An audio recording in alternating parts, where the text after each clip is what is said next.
ici Dorine, Et Cyril, des investisseurs sereins. après plusieurs années de travail en tant qu'ingénieur, nous nous sommes lancés en investissement immobilier. Après 5 années d'acquisition, nous étions devenus libres financièrement. Dans ce podcast, nous vous partageons les stratégies et les bonnes pratiques pour développer votre intelligence financière. Dans le but non seulement d'être plus riche sur le papier, mais avant tout pour devenir plus libre et plus heureux. Alors, ouvrez grand vos oreilles et préparez-vous à atteindre vos objectifs. L'erreur à ne pas faire quand on veut lever le pied rapidement. Hello les investisseurs sereins, j'espère que vous allez bien.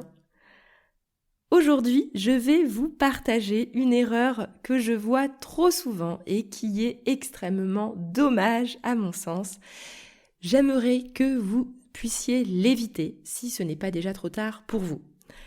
Alors, pas de panique. Si par hasard, vous avez déjà fait cette erreur, ne vous inquiétez pas, à la fin de l'épisode, je vais essayer de trouver des solutions pour vous. L'erreur dont je veux vous parler aujourd'hui, c'est l'erreur que l'on commet lorsqu'on n'en peut plus de son travail. On a vraiment envie de lever le pied rapidement. Les solutions qu'on envisage sont par exemple un congé parental, ou bien une rupture conventionnelle pour toucher le chômage, ou tout simplement aussi baisser son rythme de travail en passant en 4/5e ou en 3/5e. Ça marche également pour les entrepreneurs, mais c'est un peu moins urgent.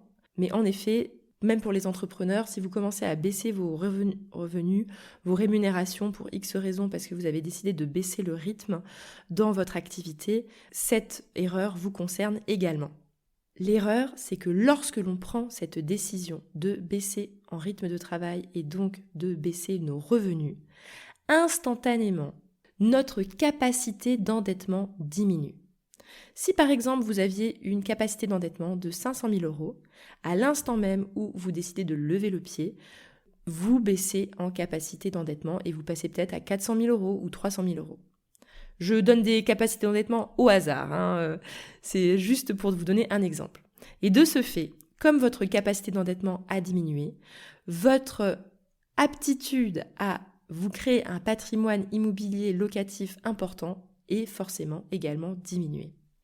Donc, ce que moi, je recommande de faire quand vous en avez marre de votre travail et que vous avez vraiment envie de lever le pied, prenez votre mal en patience encore quelques mois et effectuez les investissements immobiliers locatifs nécessaires pour atteindre votre endettement maximum.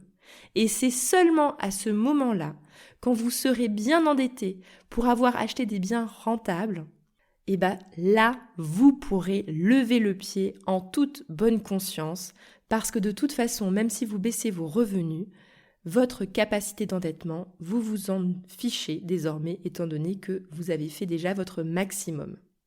Par ailleurs, si vous avez également beaucoup de cash à investir, ceci n'est absolument pas un problème s'il n'est pas encore investi au moment où vous arrêtez de travailler. Concentrez-vous dans un premier temps, à atteindre cette capacité d'endettement maximum avant de lever le pied. Et une fois que vous aurez levé le pied, vous pourrez prendre également le temps d'investir votre cash. Ok ?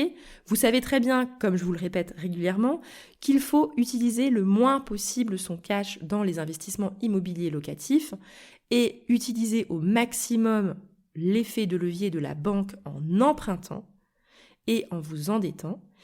Car votre cash, vous pourrez l'utiliser pour investir autrement. Donc, gardez-le bien au chaud et vous prendrez le temps de l'investir une fois que vous aurez levé le pied. Voilà, j'espère donc que vous avez bien intégré l'idée que quand vous avez de bons revenus, avant de les baisser, parce que vous vous êtes rendu compte pour X raisons que vous n'avez pas besoin d'autant de revenus et que vous préférez lever le pied et profiter de la vie différemment, pitié, prenez le temps de faire vos investissements immobiliers locatifs avant. Et même éventuellement une résidence principale si jamais ça vous tient énormément à cœur, même si vous savez bien que moi je préfère les investissements rentables pour gagner en liberté, même si au pire vous êtes locataire. Voilà, j'espère que si vous êtes dans ce cas de figure, vous avez bien compris qu'il est temps de passer à l'action en investissement immobilier locatif avant de baisser vos revenus. Ce sera beaucoup plus facile pour convaincre le banquier. pour les personnes qui se sont rendues compte qu'ils ont déjà fait cette erreur. C'est-à-dire que vous avez déjà levé le pied, vous aviez peut-être envie de lancer une activité, faire autre chose et donc vous avez quitté un travail qui gagnait bien. Ou bien vous êtes passé en 4/5e ou en 3/5e. Alors, ce que je vous recommande, c'est qu'il y a 2 solutions.